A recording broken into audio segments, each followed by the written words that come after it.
Hello everyone, welcome back to our channel Login Aid. In this video, I will guide you on how to open attachment on AOL Mail. So if you also want to open attachment on AOL Mail, this video is just for you. Follow the simple steps and you'll be able to do it. So first of all, what you have to do is launch open any browser of your choice. You can see over here, I've opened Google Chrome.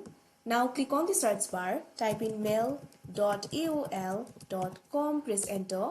Or you can also open the application if you want.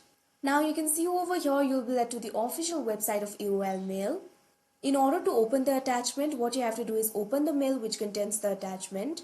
You can go to inbox, unread, drafts or sent according to your choice. Now click on the mail that contains the attachment. Now you can see over here that particular mail will be opened. You'll be able to see the attachment over here.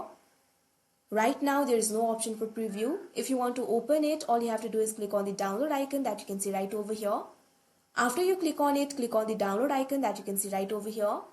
Now you can see over here that attachment has been downloaded. If you want to open it, simply click on this icon.